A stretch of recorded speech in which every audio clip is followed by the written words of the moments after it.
വിവേകാനന്ദ സ്വാമി 2 മിനിറ്റാണ് സ്വാമി വിവേകാനന്ദന് സംസാരിക്കാൻ സമയം കൊടുത്തത്.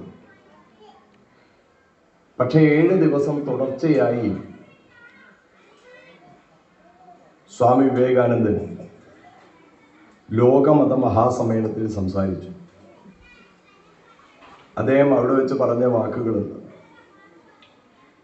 മതങ്ങളുടെ മാതാവായ ഹിന്ദു മതത്തിൻ്റെ പേരിൽ, ലോകത്തിലെ ഏറ്റവും പുരാതനമായ തപോധന പാരമ്പര്യത്തിൻ്റെ പേരിൽ, ഭാരതത്തിൻ്റെ വിവിധ ജാതി മതസ്ഥരായ കോടാനുകോടി ഹിന്ദുക്കളുടെ പേരിൽ ഞാൻ എൻ്റെ ക്ഷേമാശംസകൾ അറിയിക്കുന്നു എന്നാണ്.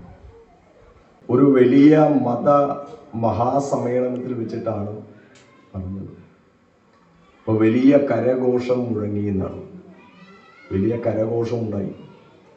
2 മിനിറ്റ് സംസാരിക്കാൻ അനുവാദം കൊടുത്തവർ 7 ദിവസം തുടർച്ചയായിട്ട് സംസാരിപ്പിച്ചു. ആരെയാ സംസാരിപ്പിച്ചത്? സ്വാമി വിവേകാനന്ദനെ സംസാരിപ്പിച്ചു.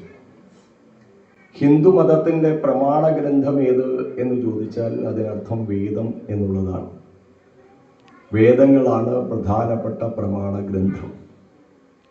ഒരു മഹത്തായ ഗ്രന്ഥത്തിൻ്റെ പേരിൽ അറിയപ്പെടുന്ന ഒരു രാജ്യമുണ്ടെങ്കിൽ ലോകത്ത് അത് ഭാരതമാണ്. മഹാഭാരതം എന്നുള്ള ഗ്രന്ഥത്തിൻ്റെ പേരിൽ അറിയപ്പെടുന്നു. ഭരതന്റെ പേരിലാണ് ഭാരതം അറിയപ്പെടുന്നത്. ദുഷ്യന്തന്റെ ശകുന്തളയുടെ പുത്രനായ ഭരതൻ.